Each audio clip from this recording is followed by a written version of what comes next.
Oh, hey guys, I'm Dom, I should be pointing at me, not at you. I'm Dom from Inspired Living, and today I'm partnering with my friends at Rustoleum Canada to show you how we can make a great Christmas dinner table centerpiece for your tea lights out of a scrap piece of 2x4, some very basic tools, and your favorite Rustoleum products. So, let's get started. All right, I'm back, so let's get started. First things first, find yourself a scrap piece of 2x4. Now, I also have hanging around in my shop this scrap piece of, it's an odd size, 2.5 by 2.5. So I'm gonna use it up today. I'm gonna make 2 of them. You can really make it any size you want. You can use a 2x4, a 4x4, whatever you like. Just keep in mind the instructions on Rustoleum's website will be based on a 2x4. So once you've got your 2x4, first things first, you need to decide how long you're gonna want your centerpiece to be. Now, a typical tea light is about 1.5 inches in diameter. So I like to distance them about 4.5 inches apart, center to center. So based on that fact, I'm gonna go with a 16-inch long centerpiece. It's gonna allow me to put 3 lights in my centerpiece, perfect for my table. But you can really go any size you like based on the size of your table. Just extrapolate from there, and trust me, the math is right. We'll get into it a little later. Just trust me, would you? Grab your trusty tape measure.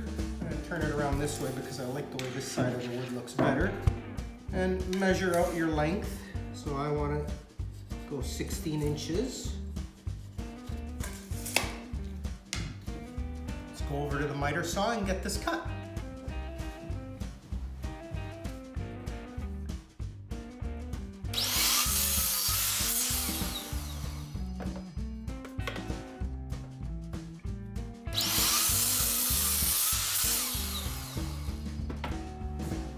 All right, now that we've got our centerpiece cut to size, next thing we're gonna wanna do is measure where we want our tea lights to go. So first thing you wanna do is find the center of your centerpiece. In my case, I went with a 16-inch long centerpiece, so my center's at 8 inches. You also wanna find your center the other way, so that you make sure your tea lights are centered, because otherwise, it doesn't look nice. It's Christmas, make it look nice. So this center point is going to be your center tea light. From there, we can now find the location of our other tea lights. Like I said earlier, I like to space mine 4.5 inches apart, center to center. I like the way it looks. Feel free to space them as close or as far from each other as you like. I'm not going to come and tell you it's no good. Do it the way you like to do it. So based on 4.5 inches apart, just go from your center line and find 4.5 inches in each direction and mark it. Make sure you mark your width as well so that they're all nice and centered. And once you've done that, you have your spots where your tea lights are gonna sit.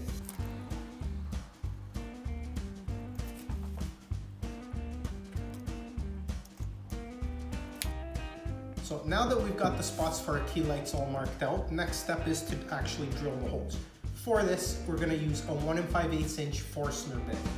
1 5/8 because a typical tea light is 1.5 inches in diameter. So by going a little bit bigger, we're gonna give it just a little bit of airspace to allow the tea light to breathe while it's burning. So let's get that in there. So you could do this with a drill press, but it's not necessary. A drill works. Just go ahead, make sure you line up your bit, and you want to drill in until the top of your Forstner bit is flush with the wood.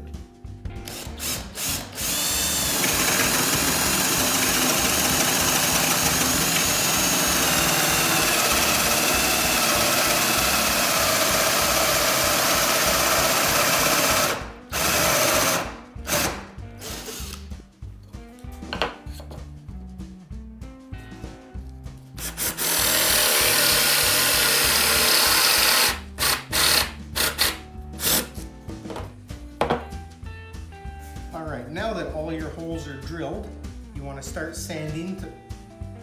Actually, you know what? It's not time to start sanding. Optional step. Next step, clean up. This is a disaster.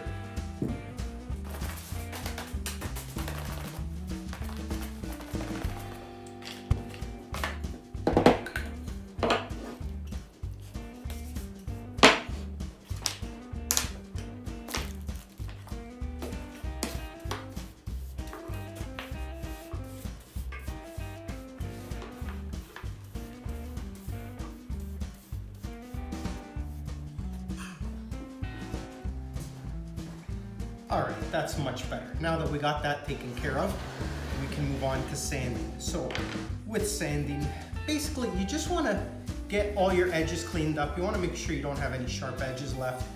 And you want to sand them nice and clean, especially if you're using construction grade lumber. A lot of times it'll have markings on it. You want to get rid of all of that.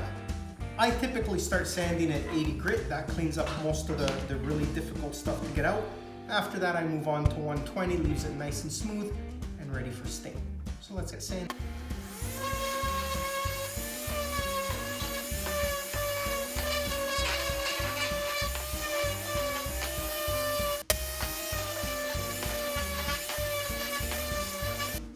Alright, so once you're done sanding, your centerpiece is all nice and smooth. One thing to keep in mind, your orbital sander is not going to be able to get inside the Tealight holes and get the edges, so these are still going to be very sharp. Grab a piece of sandpaper and manually round over those edges. It's worth that 5 minutes of extra time. You don't want sharp edges and somebody getting cut on your Tealight holder on Christmas Day. You'd be the worst host in the history of Christmas. So round over your edges.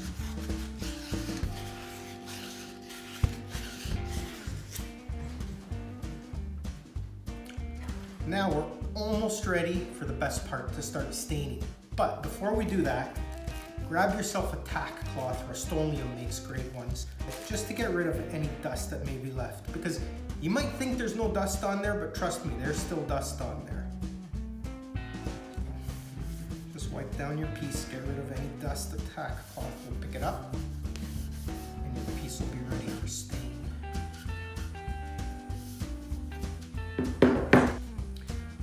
Alright, so we're ready for the best part, staining it. Staining it brings out the beauty. It's my favorite part of any project. This is when you get to decide what stain you want to use, what color you're going to go with. I'm going with a flagstone. This is a new color by Varathane that Rustoleum just came out with. I really like this color. This is what I'm going to use, but they have so many colors. Feel free to choose the color that you like best. I like this one. What are you going to do about it?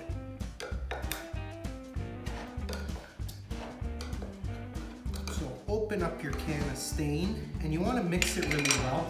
Now, one thing I always do, because if you couldn't tell, I don't like a mess, I always use a glove so that I don't get my fingers dirty, and just mix up your stain really well before you start to apply it. Make sure it's mixed well. I love this color. Okay, and for application of the stain, you can either use a foam brush. I do this often, or you can do what I'm going to do today and just use a clean shop towel. I actually prefer using a shop towel. I find it's just easier to apply the stain, but totally up to you, whatever you're more comfortable with. So once your stain is well mixed, you can use a stir stick. I like to use a screwdriver.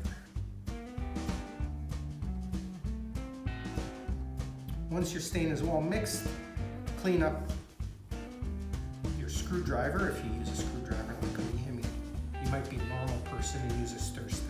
I use a screwdriver. Right?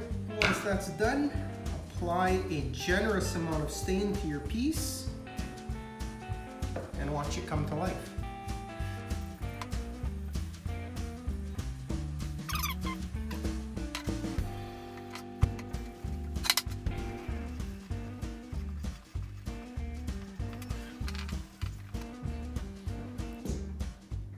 Alright, so once you're done staining, you want to let the stain sit for a few minutes to soak in. And after that, you want to grab another clean shop towel and just wipe off any excess stain that you may have left.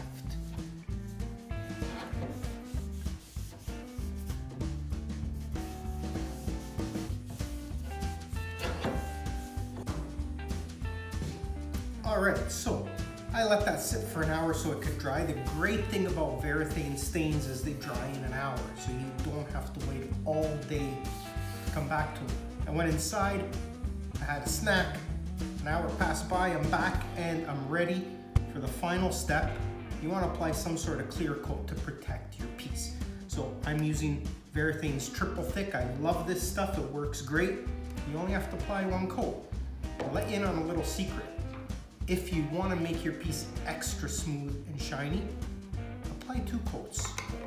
Let the first coat dry. Again, it takes about an hour or so. And then give it a light sanding with a fine grit sandpaper, maybe a 220, something like that. Clean it up and apply a second coat. You'll have a great finish on your piece. So I love this triple thick because it's exactly what it says, it's triple thick. So applying 1 coat is like applying 3 coats of a regular polyurethane. So mix it up. Again, I'm using my screwdriver, don't judge me.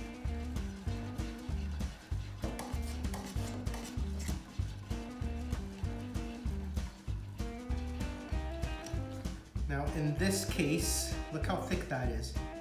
In this case, when I'm applying my finish, I do use a 2-inch foam brush. There you go. Apply your finish.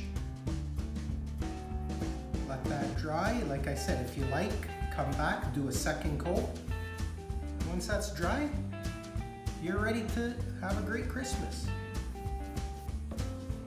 All right, so I've got my clear coat on both of my center pieces. I'm gonna give them some time to dry. I'll come back out in about an hour or so and do a second coat.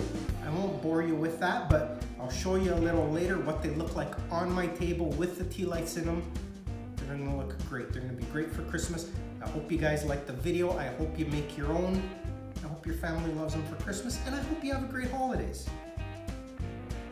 I'm done. I have nothing else to say. How do I end this? It's so weird. Tell me this is not better than Vicks. Tell me this is not better.